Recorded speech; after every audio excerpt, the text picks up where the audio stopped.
রাজধানী পল্লবীর এই স্কুলেই প্রতিদিন বন্ধুদের সঙ্গে হাসি আড্ডায় মেতে থাকত দ্বিতীয় শ্রেণীর শিক্ষার্থী রামিসা আক্তার। ক্লাসে ছিল সবার প্রিয়, সহপাঠীদের কাছে পরিচিত ছিল ফার্স্ট গার্ল হিসেবে। কিন্তু স্কুলে আসার কথা থাকলেও ছোট্ট শিশু রামিসা ফিরেছে মৃত্যুর সংবাদ হয়ে, আর সেই খবর মেনে নিতে পারছে না তার সহপাঠীরা। রামিসাহীন ক্লাসরুম যেন এখন শুধু নীরবতা আর কান্নার এক ভারী আবহ।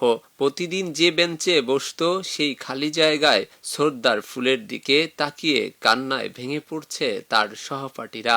কেউ চুপচাপ চোখ মুছছে, কেউ বা আবার প্রিয় বন্ধুর স্মৃতি মনে করে ফুপিয়ে কাঁদছে। ছোট্ট রামিসার অনুপস্থিতি যেন পুরো ক্লাসরুম জুড়ে রেখে গেছে গভীর শূন্যতা। বন্ধুদের চকলেট দেওয়ার কথাও ছিল তার, কিন্তু সেই চকলেট আর দেয়া হলো না। আমি থার্ড হয়েছিলাম, ও আমাকে বলেছিল কি যে তুই চিন্তা করবি না, আমি ফার্স্ট হয়েছি, তোর জন্য আমি কালকে চকলেট নিয়ে আসবো। পরে শুনেছি ও হারিয়ে গিয়েছে। এরপরে যখন ইংরেজি ক্লাস এসে তখন আমাকে সবাই বলছে। শিক্ষকরাও বলছেন শান্ত স্বভাবের মেধাবী এক শিক্ষার্থী ছিল রামিসা। হঠাৎ তার মৃত্যুতে শোক নেমে এসেছে পুরো স্কুল জুড়ে। আমাকে দেখে বলে, স্যার আপনি কেমন আছেন, আমার জন্য দোয়া করবেন, আমি যেন বড় হয়ে অনেক ভালো একটা শিক্ষার্থী হতে পারি, দেশের জন্য কাজ করতে পারি। অতটুকু বাচ্চা এই বয়সে যে তার ভিতরে যে একটা প্রতিফলন, এটা আমাকে মুগ্ধ করেছে।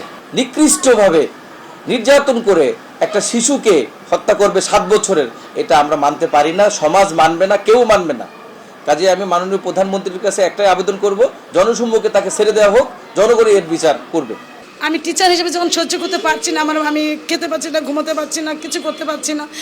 আর ওর বাবা মা যে কীভাবে সহ্য করবে সেটা আমি কিছু জানি না। আল্লাহ যে একমাত্র আল্লাহর বাবা মাকে ধৈর্য দেয়, আমি চাই।